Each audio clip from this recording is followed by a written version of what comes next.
Good morning, Rhode Island volleyball. How are we today?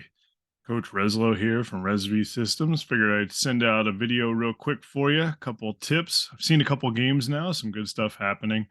Uh, but as we go through the season, there are some things that players can do to improve their game immediately. And the first one is really when the ball is in the setter's hands, opposition setter's hands.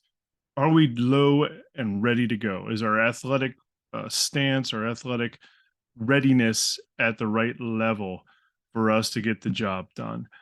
So I'm going to put a picture up on, and what you'll see, this is Stanford and UCLA. This is this year, two of the top teams in the country. I think UCLA has been at one for a while, but they gravitate one, two, three, four, five, and Stanford's usually eight, nine, or 10. But anyway, two of the top teams in the country going at it, and you'll see here that the ball's in the setter's hands, and he's looks like he's going to back set. But you can see the back row players are as low as possible, like they're ready to go, and that's the pivot point that you need to focus on, which is, hey, when that ball is in the setter's hands, can we actually be as low as we can so that we can make a play because people are hitting the ball real hard. Same thing applies to your game, right? If the ball is in the setter's hands after your serve, you should be as low as possible looking to play. If you're a blocker, you should be loaded, again, almost in a sitting position, maybe not so far. And you can see these guys here, they're looking to break already. They're looking to sort of go because the setter runs really fast. So they're actually already in their motion. But if you can stay low, you're going to get more balls up. You're going to set your block better.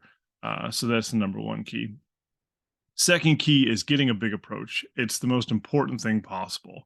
So as soon as you know that the ball is not yours, all right? So let's say, especially in transition, let's say we serve the ball, they come back, they run offense, we get a dig.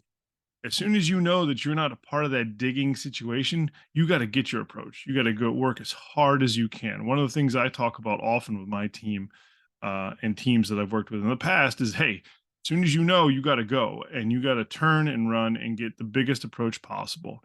Because the last thing that you want to do is get set, have no approach, and just sort of jump and pop and put something in play. Don't want to be there. As soon as you know, you go. And then you get that big approach. And then if you get set, you come in there and bang. And that means you do it every single time, right? Like as soon as you know, right? Let's say you have one of those rallies, right? Those big time rallies where it's back and forth, back and forth. You might no go, no go, no go, which sounds funny in my head and out loud. You might have to do it four times and not get set all four times, but you got to be prepared because that one time that you don't move, that's when you're going to get set, going to have no approach, going to just chip it over. And in my defensive schemes, if you chip it over, that's what I'm looking for. Because if you chip it over, I'm going to dig it and I'm going to run offense down your throat. So make sure you get that big approach every time, every single time. And if you're running something out of the back row, same thing. Okay. Downloaded playing D. Okay. It's not my dig. Get my approach and running my back row attack. Hopefully they set me. If they don't, that's fine. But yeah, so the approaches are everything. So work on that. That's got to be a key part of your game. The last thing is serving. So when you're serving, make sure you have a routine and make sure you're following that routine every single time. Seen a couple of games now where some crucial serves have been missed in certain locations in certain situations, and a lot of it's just rushing. You have plenty of time. The official's not going to give you a hard time about taking 5 or 6 seconds, 7 seconds. Okay, do your routine and have a plan on what you're trying to accomplish. The situation that's happened the most that I've seen thus far is coming out of a timeout, missing a serve. When you come out of a timeout, that's got to be a strategic serve that's put in a good place that you're not going to miss.